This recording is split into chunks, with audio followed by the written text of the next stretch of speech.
গোল গোল ওল, তারপরে পেঁপে, তারপরে আলু গাজর দিয়ে চিংড়ি মাছ, এই যে চিংড়ি মাছ ভাজা হচ্ছে সেটা দিয়ে একটা ডালনা হবে, একটু অন্যভাবে করবো, তার জন্য আমার এগুলো লাগছে।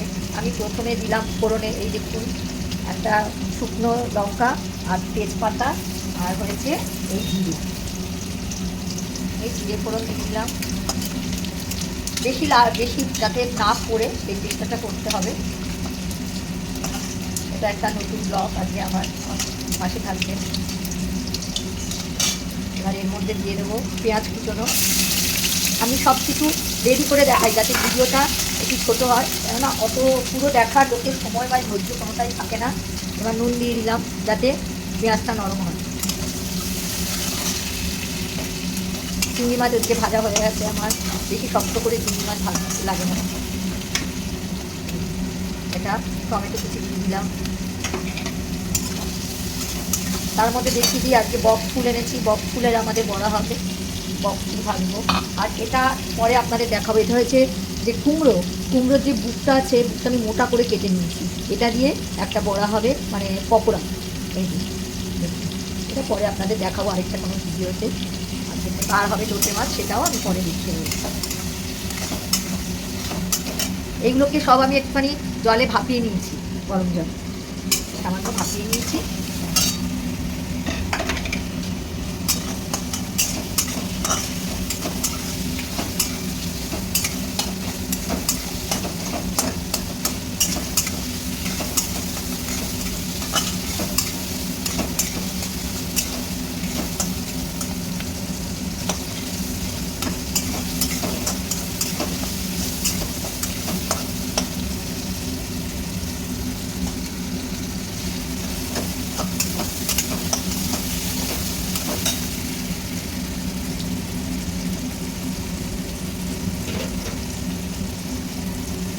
এবার আমি একে একে এখানে দিলাম একটুখানি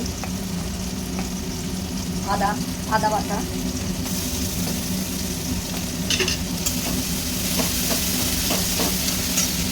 তারপরে হলুদ, পরিমাণ মতো হলুদের গুঁড়ো দিলাম। এটা হলো ধনের গুঁড়ো,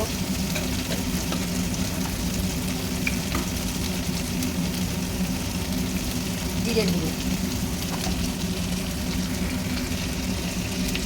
আর লাল লঙ্কার অল্পই দিলাম।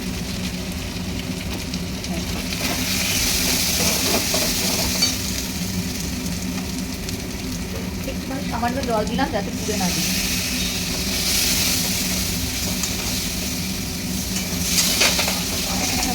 আমি বলি আমি সুগারের পেশেন্ট, তার জন্য আমি চিনির বদলে আপনারা দেবেন, চিনির বদলে আপনারা যদি গুড় ব্যবহার করেন এটা স্বাস্থ্যের পক্ষেও ভালো, এবং কোনো রকম গুড়ের একটুও গন্ধ বেরোবে না।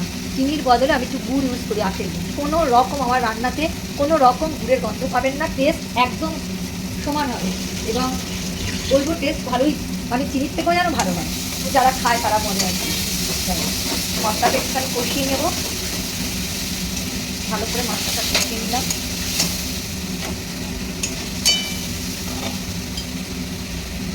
নুন আর একটুখানি দেবো।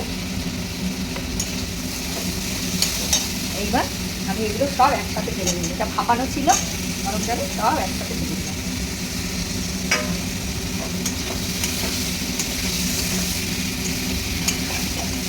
আপনারা শুধু ওল দিয়েও করতে পারেন, আমি একটুখানি মেশালাম, একটু টেস্টে একটু অন্যরকম হবে।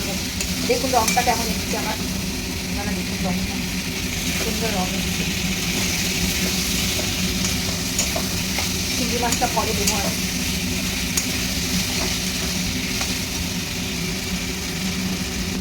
একটা কাঁচা লঙ্কা জাস্ট আমি ভেঙে দিয়ে দেবো গন্ধর জন্য।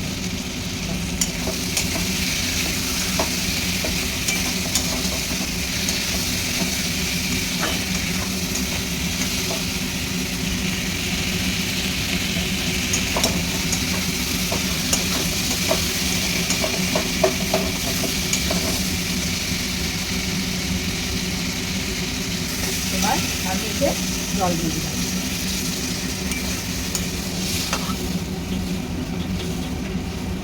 একটুখানি সামান্য ঝোল থাকবে, বেশি ঝোল। বন্ধুরা এবার আমি এটা দিয়ে ঢেকে দিলাম। রেখে দেওয়ার পরে আমরা ঘুরে আসছি, আবার ঘুরে আসছি, দেখিয়ে দিই রাস্তা। বন্ধুরা আবার ফিরে এলাম কিছুক্ষণ পরে। এবার দেখুন আমার এগুলো সব সেদ্ধ হয়ে গেছে, সেদ্ধ হয়ে গেছে, সব সেদ্ধ হয়ে গেছে। এবার আমি এই ভাজা চিংড়ি মাছটা এর সাথে দিয়ে দিলাম, দিয়ে একটুখানি হতে দেবো, আবার একটুখানি সামান্য ঢেকে দেবো, তারপরে আমার হয়ে যাবে। পরে আমি আসছি আমার